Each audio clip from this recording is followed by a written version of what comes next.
It is a simple yet elusive toy that people across the world have enjoyed for generations. It's National Yo-Yo Day, and did you know America owes its fascination with the yo-yo mainly to a Chicago businessman? Sarah and Dario from podcast 77 Flavors of Chicago join us with more. Yeah. Welcome back, you two. Thanks for having us. It's good to be here. So just in case, if people aren't familiar, 77 Flavors, you guys have quite a following. You're on all sorts of platforms. Just give us that quick little elevator pitch.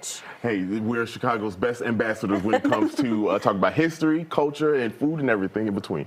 Absolutely. All right. And tell us about this. Did you know about National Yo-Yo Day, or where did this? It's a little bit. So we talked about this briefly a few years ago, and we're like, oh, okay, but skimmed over the fact that there's an actual Yo-Yo Day, which is the day he passed, unfortunately. So Okay. Yeah. But this came from a Philippine immigrant?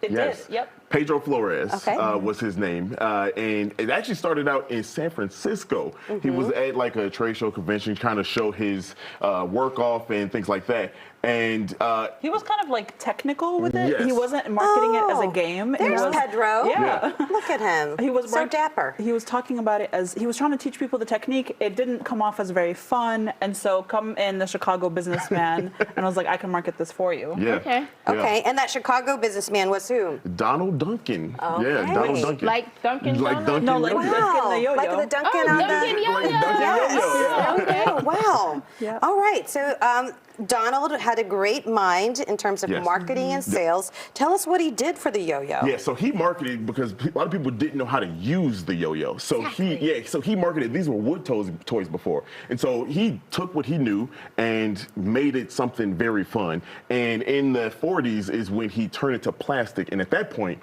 it just took off. all bets Yeah, are it just off. took off. Yeah. So how did Chicago fit into that whole He's a thing? Chicago businessman, and here's the cool thing about it. While he was doing all this stuff, he actually worked for Good Humor, which at the time Good Humor had just had one of their first Those little vans.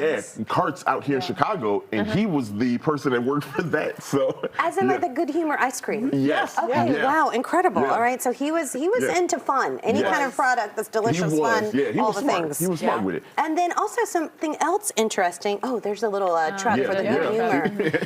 He was also somebody that created versions of a parking meter. Yeah, Oh. yeah. That was our little not so fun fact. Okay, yes. 'Cause is this the man I need to blame for the current parking meter? Not exactly. Not exactly, but so the interesting thing is so he did create it, and at one point he made 80% of the world's Parking meters? Parking yeah, meters. parking meters, and it's based out of Australia now. So Okay. So how did it become this competitive thing with the whole yo-yo and everybody wanting to learn how to do the latest greatest tricks and that was all Donald Duncan, and in his facility up in Wisconsin actually.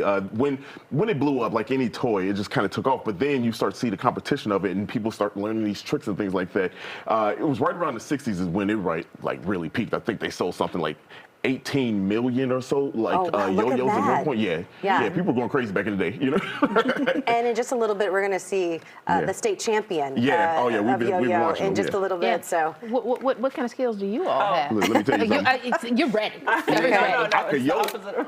I could yo. I can yo, but it can't yo back. Yeah. So it's just gonna. I could yo. That's about me, right? I could one But it's a pretty yo-yo. Okay. Yeah. I could do that. How do you make it come I back used to to be able to you? walk the dog. Here's the trick that I know. Well, now that's not it. wait. That's not it. She's gonna hit me with the thing. That's not Very it. dangerous. This could be. Yeah, like, where's the insurance plan at? It's gravity based. So Okay. like the faster you break it down, I don't know why I'm saying this, and you gotta. We're gonna have to ask the champion. Yeah, it's gravity based. That's all. Well, you're doing good, Dario. I mean, like I used to be able to walk the dog. Yeah. That. She's gonna hit me with this thing, and that's gonna be it, right? Almost back. Okay. What's some fun episodes of 77 podcast you guys got coming up? Ooh, man, so. Go ahead. Okay, I was gonna say this is actually really fun. It's not gonna sound fascinating now, but the guy that set up the sewer system in Chicago, that's an episode coming up in a couple weeks. It's a really fun one. It's kind of our comeback. We've been on hiatus for a month, and that's our comeback episode, and it's gonna be really, really interesting. Our birthday is the 16th. That episode is that's our It's comeback. Aaron's You episode. get down and dirty. 4-year birthday, yeah. Literally. Yeah. Fun and slightly smelly, I'm sure. How fun. All right. Thanks, Sarah. Dario. Thank you. So much fun. For more information, just head to 77flavorsshy.com. Okay.